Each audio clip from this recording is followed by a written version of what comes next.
Eric does, and he did a nice job. Robert Roode is very talented, but I think he's going to still be in the tag team division for the very near future. I just think Samoa Joe is getting a slower build until they reveal who this person is. Then his push will take off, and eventually he'll get right back in the title picture. All right, to Demetrius. You know what? I am actually going to leave that as well. For the simple fact that Samoa Joe is already involved in high profile feuds with some of the main event guys in TNA. He's got the match coming up with Kevin Nash at Sacrifice, and he is getting this push with the Nation of Violence. He has been a former world champion.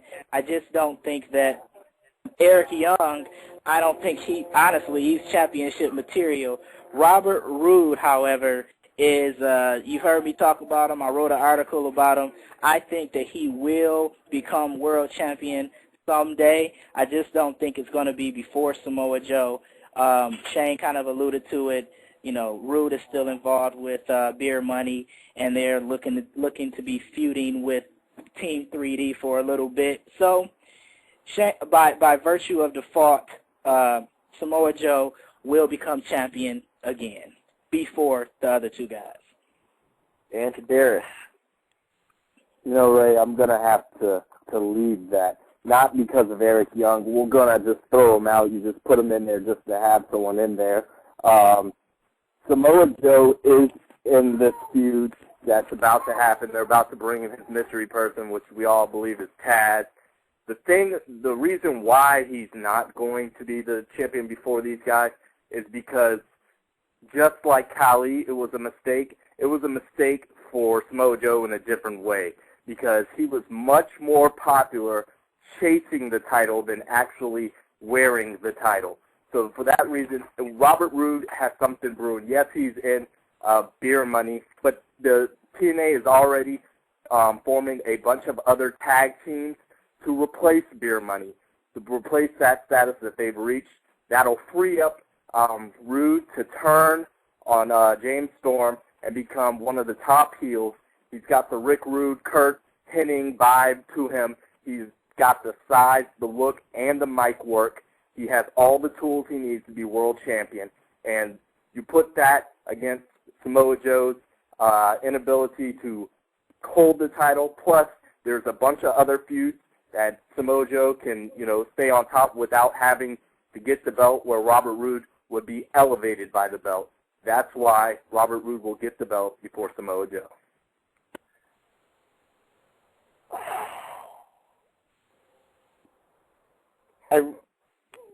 Demetrius, you're not getting the point.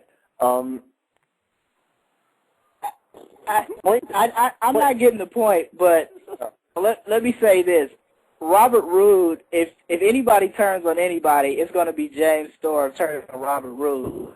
James Storm, to me, is a natural heel.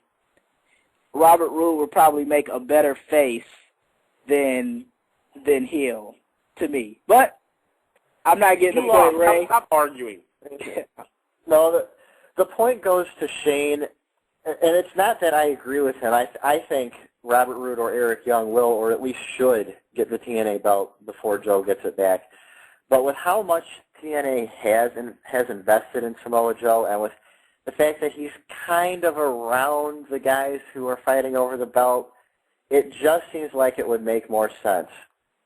So point to Shane, and then really quickly, the tiebreaker question between Demetrius and Daris. Well, now Shane has 2 points now, right?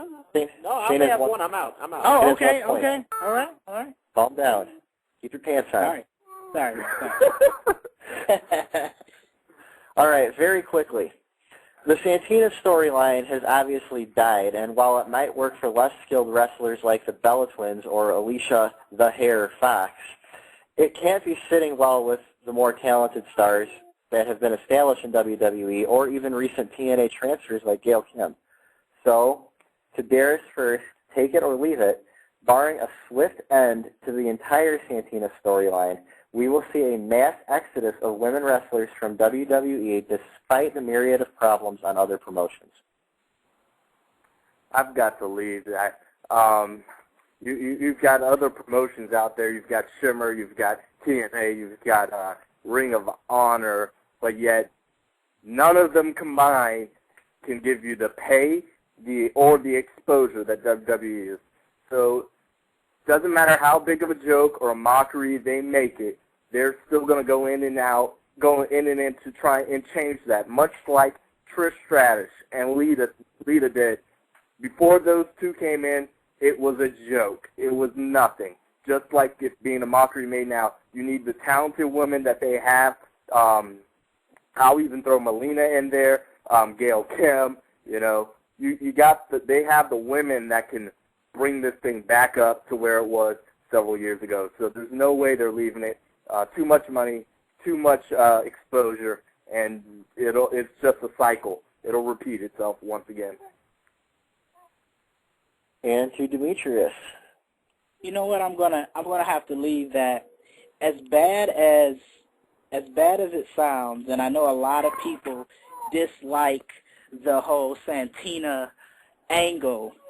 The Santina angle is shining a spotlight on the divas or the women in the WWE. I know that you're not seeing the quality wrestling like that Gail Kim has, or Beth Phoenix or Mickie James, who's great, but at least the WWE in a weird sort of way and not the way that we envision is putting some focus on the diva division, be it in a comical way. I mean, Santino Marella is the resident comic of the WWE.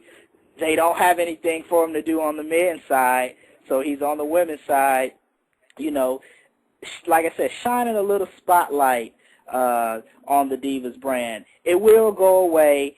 We will see, Gail Kim and Mickie James and those guys in some feuds. And the WWE has been making what I think is a conscious effort to show the Divas as more wrestlers than just eye candy. So I have to leave that one.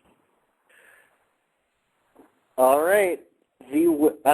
First, I'm a little disappointed that none of you took it and then ran with the angle that they could just leave wrestling. Most of these women have a lot of money tied up in other places. It's not like the few big ones would necessarily need the wrestling income anymore. That's a good point. I don't know if they've been around yet. But go ahead. Point to Daris, the winner of the first ever Turnbuckle triple threat match. Yeah, justice. Justice. Not the sweep that I envisioned, but I'll take it nonetheless. Finally. Congratulations. Congratulations. You hold a tiny graphic belt. Yeah, and what a graphic belt it is, with sparkles and everything. We'll give you the Divas title, okay? Isn't that the Little Brats title now? Yeah, right. That's JLB calls it the Little Brats title. So we need to go on hittheropes.com, get that belt colored a nice shade of purple, and place it right under the name of Daris Brown. Mr. Wikipedia, bravo, congratulations. How does it feel to get one in the win column? Well, first of all, I want to tell y'all to spit out your haterade and just take in the moment of clarity. I've got to pull one out of Demetrius' books and brag a little bit, just because I've been robbed time and time again, and finally I'm back to where I should be. But enough with the gloating. Enough with saying how great I truly am. We can move on with the show now. Wow, Shade, you're awfully quiet over there, man. What's up? I think he's mad. I'm just stunned because I thought that you and I had a silent agreement, Demetrius, that